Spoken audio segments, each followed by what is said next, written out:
Hello बच्चों, good evening. आपका अपने channel science academy by Suraj sir में स्वागत है। तो आप लोग कैसे हैं? आशा करते हैं मस्त हैं, स्वस्थ हैं, बोर्ड एग्ज़ाम तैयारी करने में व्यस्त हैं।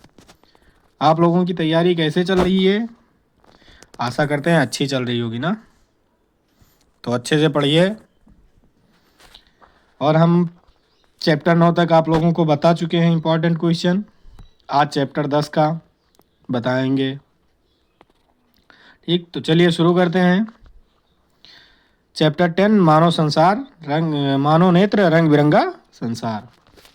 पहला क्वेश्चन क्या है? मानव नेत्र का नामांकित चित्र बनाइए और उसके भागों का कार्य बताइए। तो मानव नेत्र कैसे होता है? ठीक, मानव नेत्र क्या है और उसके भाग कौन कौन से हैं, इसका नामांकित चित्र बनाना है और समझाना है। ठीक, तो उत्तर में क्या है? मानव नेत्र, नेत्र मनुष्य के शरीर का एक महत्वपूर्ण अंग है जिसकी सहायता से हम सभी वस्तुओं को देख पाते हैं।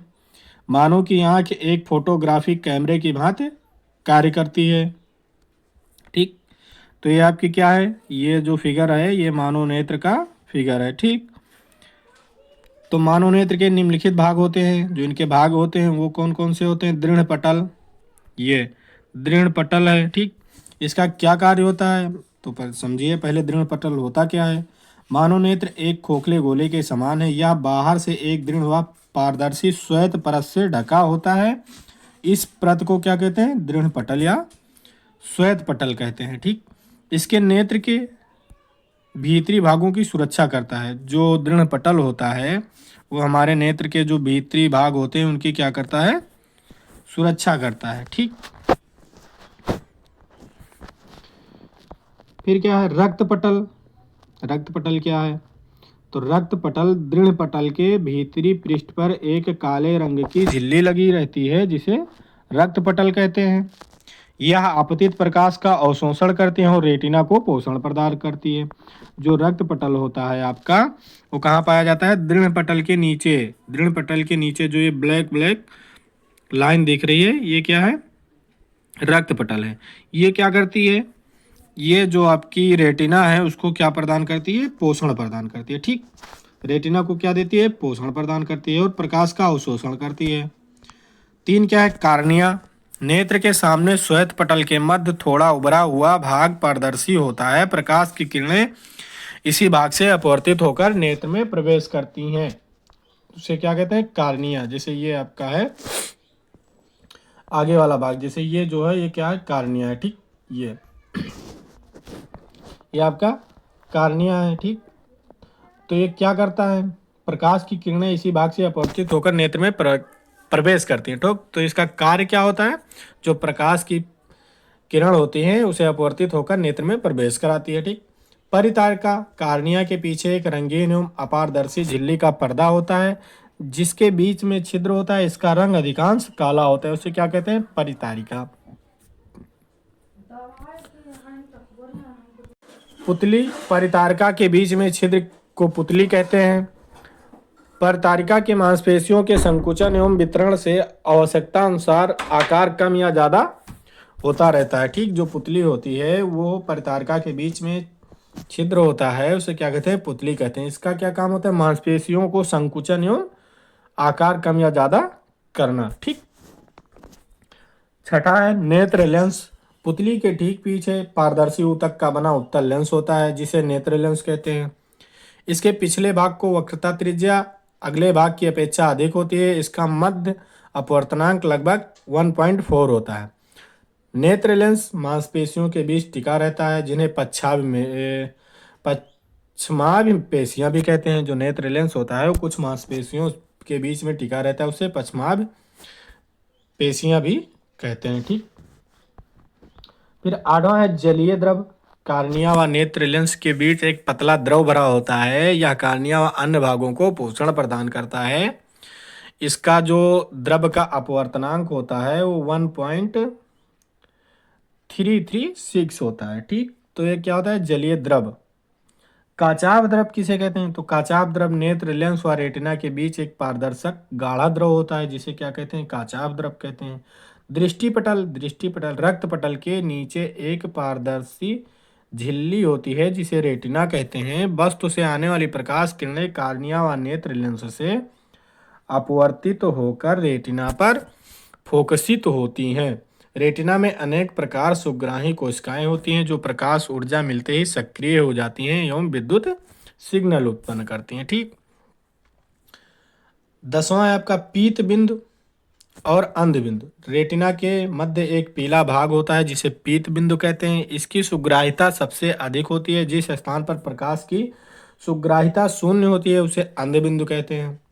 नेत्र का कार्य आप जानिए, पहले नेत्र का संरचना पढ़े, अब कार्य पढ़िए। तो नेत्र का कार्य क्या होता है? जब हमारी पलकें खुली होती हैं तो हमारे सामने रखी वस्तु से चली प्रकाश किरणें कार्निया पर आपतित होती हैं। यहाँ से किरणें लेंस द्वारा अपवर्तित होकर रेटिना पर प्रतिबिंब बनती हैं। प्रतिबिंब की सूचना प्रकाश सुग्राही कोशिकाओं द्वारा रेटिना की संवेदी कोशिकाओं से होकर कहाँ पहुँचती है? मस्तिष्क में पहुँचती है। ठीक। मस्तिष्क उसका ज्ञान अनुभव द्वारा प्राप्त करता है। जो मस्तिष्क होता है उसका ज्ञान किसके द्वारा? अनुभव द्वारा प्राप्त करता है। तो नेत्र का कार्य क्या होता है? देखना होता है, उसका प्रतिबिंब बनाना होता है। ठीक। क्वेश्चन नंबर 2, रात में तारे क्यों टिमटिमाते हैं? जो रात में तारे होते हैं वो क्यों टिमटिमाते हैं? उत्तर, तारों के प्रकाश के वायुमंडलीय अपवर्तन के कारण ही तारे टिमटिमाते प्रतीत होते हैं। जो प्रकाश वायुमंडलीय प्रकाश में जो अपवर्तन होता है उसी के कारण तारे टिमटिमाते प्रतीत होते हैं। पृथ्वी के वायुमंडल में प्रवेश करने के पश्चात पृथ्वी के पृष्ठ पर पहुंचने तक तारे का प्रकाश निरंतर अपवर्तित होता रहता है। ठीक। तो जब प्रकाश जो वायुमंडल में प्रवेश करता है तारा का किरण, तो क्या होता है? निरंतर अपवर्तित होता रहता है। ठीक। अतः हमें प्रकाश, चूंकि तारे बहुत दूर हैं, क्योंकि जो तारे होते हैं बहुत दूर हैं, अतः हमें प्रकाश के बिंदु स्रोत के सन्निकट हैं। ठीक। जो प्रकाश बिंदु है उसके सन्निकट है। पृथ्वी के वायुमंडल की बदलती भौतिक अवस्थाओं के कारण तारों से आने वाली प्रकाश किरण का थोड़ा परिवर्तित होता रहता है। ठीक। तो क्या होता है? प्रकाश की किरणें पथ जो होता है, रास्ता होता है, उसका परिवर्तित होता रहता है। अतः तारे की आभासी स्थिति विचलित होती रहती है। जो आभासी स्थिति होती है उसकी कहाँ पे है वो विचलित होती रहती है, तथा आंखों में प्रवेश करने वाले तारों के प्रकाश की मात्रा झिलमिलाती रहती है। ठीक। किसके कारण? अपवर्तन के कारण। जिसके कारण कोई तारा कभी चमकीला प्रतीत होता है तो कभी धुंधला, जो कि टिमटिमाहट का प्रभाव है। जब कोई तारा कभी धुंधला और कभी टिमटिमाता नजर आता है तो इस प्रभाव को क्या कहते हैं? टिमटिमाहट कहते हैं। ठीक। यानी कि आप समझ में कि रात में प्रकाश, जो रात में तारे क्यों टिमटिमाते हैं, इसका मेन कारण तो अपवर्तन है। ठीक। क्योंकि जब प्रकाश की किरण जो होती है, तारे की किरण होती है, वो क्या होती रहती है? निरंतर अपवर्तित होती रहती है। इसी कारण तारे रात में टिमटिमाते हैं। ठीक। तीसरा क्वेश्चन है, दृष्टि दोष क्या है? यह कितने प्रकार के होते हैं? तो उत्तर, एक सामान्य स्वस्थ आंख अपनी फोकस दूरी को इस प्रकार संयोजित करता है कि पास तथा दूर की सभी वस्तुओं का प्रतिबिंब दृष्टि पटल पर बन जाए। जब आंख ऐसा करने में अक्षम हो जाती है तो उसे दृष्टि दोष का नाम दिया जाता है। मतलब जब एक स्वस्थ आंख, जब जो फोकस दूरी होती है, यानी कि सभी वस्तुओं को वो आसानी से उसका प्रतिबिंब बना ले। ठीक। आसानी से उसका प्रतिबिंब बना ले तो क्या होगा? उस सामान्य दृष्टि होगी। ठीक। लेकिन दृष्टि दोष क्या होगा? जब वही प्रकाश, यानी कि जो वस्तु है, उसकी प्रतिबिंब ना बना पाए या ना सही से देख पाए दूरी वाली वस्तुओं को या नजदीक वाली वस्तुओं को, तो क्या कहेंगे? दृष्टि दोष कहेंगे। यह 4 प्रकार के होते हैं। पहला दूर दृष्टि दोष, निकट दृष्टि दोष, प्रेस बायोपिया तथा एस्टिमाजिज्म। ठीक। एस्टिमाटिज्म। ठीक। 3 ये हो गया। अब आता है क्वेश्चन 4, खतरे के सिग्नल और रेलवे के सिग्नल में लाल रंग का उपयोग क्यों किया जाता है? जो खतरे का सिग्नल होता है और रेलवे का सिग्नल, उसमें लाल रंग का उपयोग ही क्यों किया जाता है? उत्तर, खतरे के सिग्नल में लाल रंग का उपयोग, लाल रंग तरंगदैर्ध्य अन्य रंगों की तुलना में अधिक होती है। जो लाल रंग की होती है उसकी तरंगदैर्ध्य क्या होती है, सभी रंगों से ज़्यादा होती है। लाल रंग का तरंगदैर्ध्य नीले रंग की अपेक्षा लगभग 1.8 गुना अधिक होता है। लाल रंग कोहरे या धुएं से सबसे कम प्रकीर्ण होते हैं और तरंगदैर्ध्य अधिक होने के कारण इस रंग का प्रकाश अधिक दूर तक जाता है। यह दूर से देखने पर भी लाल रंग का ही दिखाई देता है। ठीक। नोट, जिन वर्णों का प्रकीर्ण हो जाता है वह वर्ण दिखाई नहीं देता है और जिस वर्ण का प्रकीर्णन नहीं होता है वह बना रहता है और दिखाई देता है। तो इसमें क्या होता है, जो लाल रंग होता है उसका प्रकीर्णन नहीं हो पाता है। ठीक। और कम होता है, अगर होता भी है तो सबसे कम होता है। इसलिए क्या होता है, खतरे का सिग्नल और रेलवे का सिग्नल लाल होता है। ठीक। क्वेश्चन नंबर 5, स्पेक्ट्रम क्या होता है समझाइए। तो स्पेक्ट्रम क्या होता है।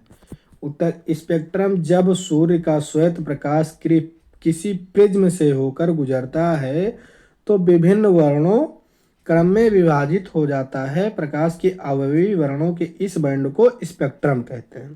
ठीक। मतलब क्या होता है, जब प्रकाश की श्वेत किरण, यहाँ से क्या हुई, प्रकाश की श्वेत किरण किसी प्रिज्म पर पड़ी। ठीक। किसी प्रिज्म पर पड़ी तो क्या हुई, उसकी जो प्रकाश वर्ण है वो विभिन्न वर्ण क्रम में बंट गए। जैसे ये इधर चारों तरफ क्या हो गए, बट गए। इस बैंड को क्या कहेंगे, स्पेक्ट्रम कहते हैं। इसी को क्या कहते हैं, स्पेक्ट्रम। इस वर्ण क्रम को बिबिग्योर से दर्शाया जाता है ताकि इनका क्रम याद रहे। तो इसको क्या, किससे दर्शाया जाता है, बिबिग्योर से। बिबिग्योर मतलब होता है, देखो, BIBGYOR। ठीक। तो O मतलब ऑरेंज। ठीक। R मतलब रेड, G मतलब ग्रीन। ठीक। B मतलब ब्लू, I मतलब इंडिगो,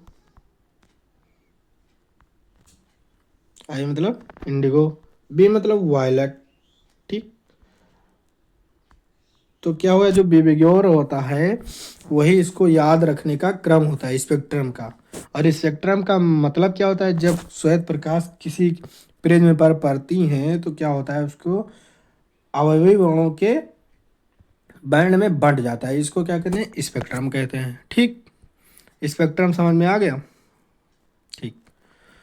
अब क्वेश्चन है 6, सूर्योदय के समय सूर्य रक्ताभ क्यों प्रतीत होता है। मतलब जब सूर्योदय होता है और सूर्यास्त होता है तो उस समय जो सूर्य का रंग रक्ताभ यानी रक्त के तरीके से लाल क्यों प्रतीत होता है।